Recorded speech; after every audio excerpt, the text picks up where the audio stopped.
Hi guys, and welcome back to my channel. Thank you so much for subscribing.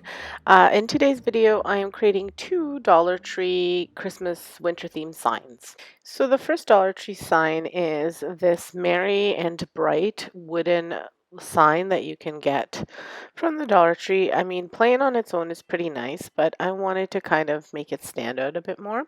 So what I'm going to start off with doing is painting it in the holiday red acrylic paint, which I also got at the Dollar Tree. And I only need to do one coat of this. It's fairly easy to do. So I'm just going to paint it in that holiday red and let it dry off. Um, don't mind my mat. I do a lot of painting on this mat. I'm trying not to damage my table so much, so I've cleaned it off. So I'm going to be using this mat. I will eventually either paint the mat or try to steam off the paint. We'll see. To make sure the sign looks completely painted, you want to make sure that you're going in between the letters as well, so you're getting the grooves, otherwise the brown will show.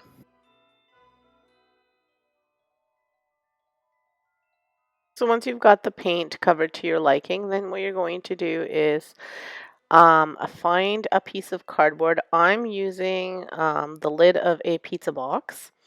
And you could use the white part, but I wanted it to kind of look a little bit rustic, so I'm using the brown part. And I'm not going to cut off the edges until I'm done painting, and I'm simply doing this just so that way I don't have to be careful on the edges of getting it on my mat or on my table.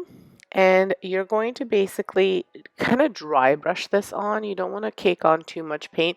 Some spots you can, but you want to kind of do a light coat of this so the brown shows through and gives that rustic feel. So once that's painted, what you want to do is use little pieces of wood. You could use the garden picks if you got them from the Dollar Tree. I ran out, so I had these two long paint sticks from Lowe's, which I'm using. They were left over from when we painted our house. We got one of those huge cans, so we got a few of these. So I'm going to use these as my frame. You could really use any kind of wood. You could even use the Jenga blocks, like the tumbling tower blocks for this. And so I'm just measuring out how big I want them to be, and I am just making them slightly bigger than my box. If you're using the garden picks, you could probably cut them with scissors. These are a little bit thicker, so I'm just using my little saw here to cut them off, and then I'm going to just use some leftover sandpaper just to sand off the edges so that they're smooth. Once I've sanded them down, I'm just using my Annie Sloan soft wax and then I'm using the dark wax to start, just to go over them and stain them a little bit. I always use it, well, sometimes I use a brush. This time I'm using a rag. You can use either or. I like the rag because you can rub it on and then rub off the excess, so it just soaks in however much you want. So I make sure I get all the edges and everything around. And with the wax, it's important to let it dry a little bit in between coats if you want to add a second coat. So that way you're not rubbing off everything. So just to let the wood soak it in a bit.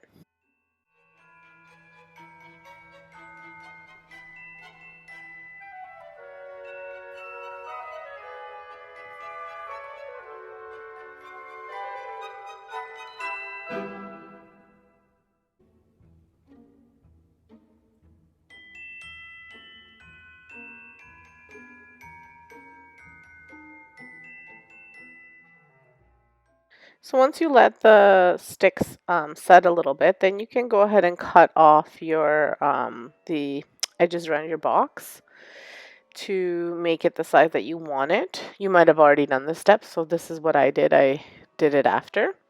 And then you're going to hot glue the sticks as your border, but I'm only doing the top and bottom. So before I actually glue them on, I take my rag that's already got a little bit of wax on it and just rub it over top of the pizza box, the painted pizza box, because I'm wanting a little bit of the antiquing to show through. And then when I put my sticks, I notice that they're a little bit lighter than I want them to be, so I just go back and I add the Annie Sloan black wax. You could achieve this color using a mixture of paints if you don't have the wax. So after I got the look that I wanted for my wax, I'm just putting a healthy amount of hot glue onto these sticks and just gluing them right onto the box. The only thing you have to watch out for, sometimes the box warps a little bit, so you may put something on the back. If it's warping too much, you could do like just one of these stir sticks diagonally, or what I did just to get the Mary to stick is I put something heavy on top, you'll see at the end of the video, and that also helped with keeping the box from warping too much and having it stick nicely.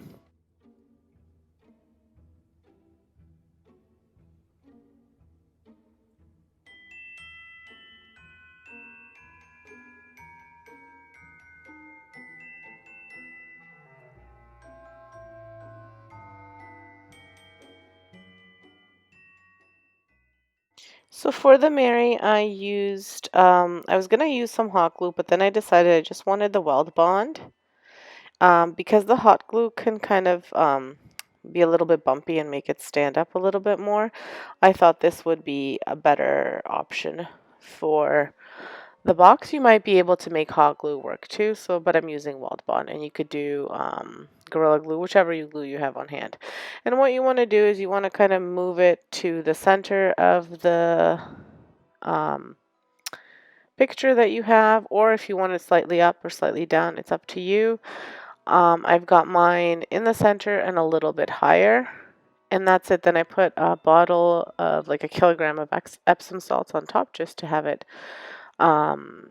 make sure that it has the Mary stick to the cardboard box, and I left it for a couple of hours. And after several hours, here's what it looks like. I love it. So just quickly a little bit about myself.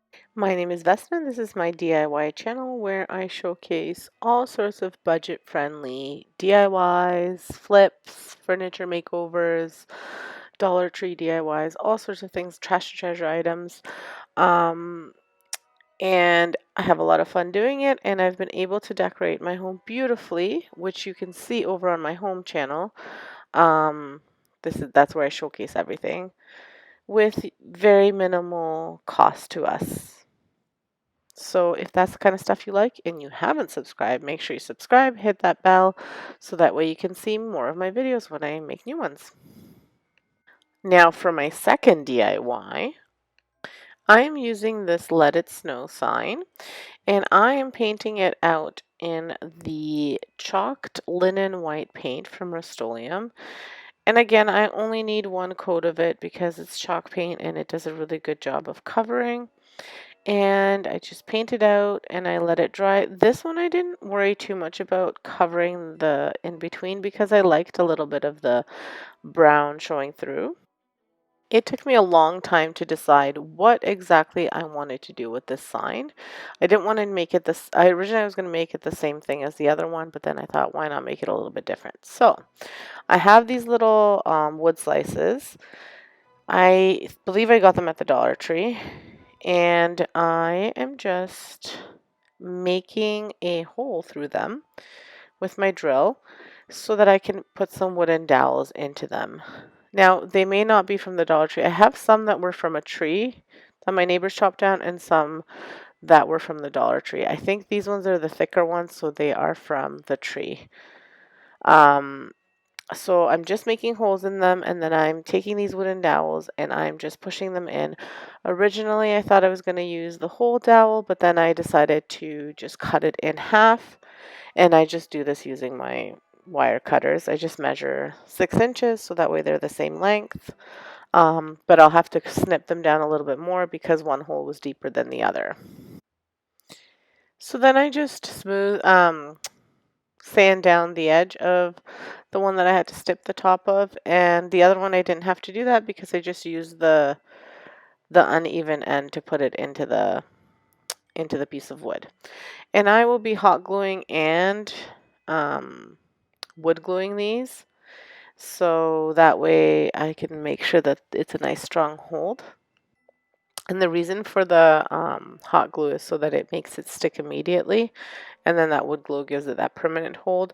I just didn't have time to wait for that wood glue to cure, because like I said, it took me a long time to decide what I was going to do with this sign, how I was going to do it, and I like to change my mind at the last minute all the time, so that is the reason for the hot glue, and thank goodness for hot glue. So I love my dark wax, so I'm going to be using that dark wax just to stain the wood slices a little bit. Um, I'm not always a fan of, sometimes I am, but I'm not usually a fan of the really light wood. So I'm staining the slices and the wooden dowels. And again, I'm just using a cloth to do this, nothing too fancy.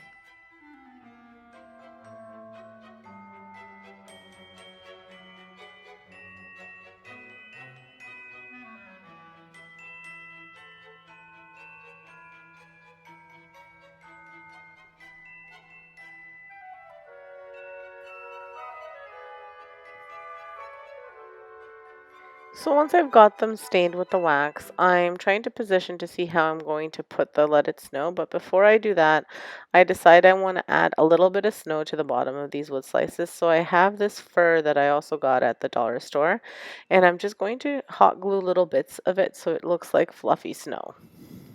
So normally I would cut this part out, but I wanted to show you in case you do make the sign, you're like, what is this? So the paint kind of dripped to the back of here, and then it just comes off with your finger, like scissors or a little knife. These little things that are sticking, like little pieces of paint that are sticking out of the, like from the letters. And I also wanted this little snowflake to stand out, so I'm using a mixture of the silver, metallic silver, and blue. And then I add a little bit more blue and just go over top of it so that it gives it that like little bluish silver snowflake look. And I'm doing like a light coat so the white still shows a little bit through the snowflake. I feel like I'm talking through this video a lot, but I just wanted to show you my steps here. So then I go ahead and I hot glue little bits of the snow on to the wood slices. I'm not covering the entire slice, just a little bit here and a little bit there. And I do this on both slices. And then I decide that I also want some trees there.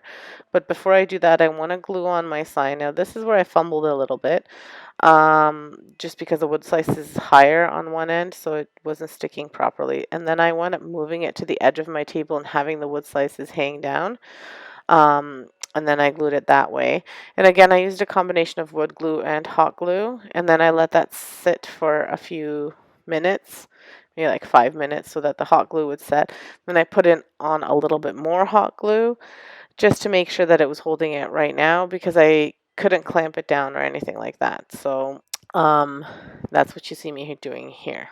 So once that's set for a little bit, I just go ahead and I put these Christmas trees. They're the miniature Christmas trees from the Dollar Tree, and I just glued them to the one side, to the one slice, and then I put berries on the other slice. And that brings this project to a close. Again, another easy project to do, very inexpensive. You only need the sign, some wood slices, and little embellishments, and it turned out really great. I'm very, very happy with it. So for me, these projects cost me under $3, but really it's more like $2 because I had the Christmas trees and the berries on hand and I didn't use the full package of them. So here they both are again. I really love both of them and they'll make great additions to my home decor. I still need to finish recording my basement tour. And once I do that, I will post it on my home channel. Thank you so much for stopping by. I hope you enjoyed it and I hope it inspired you to make something.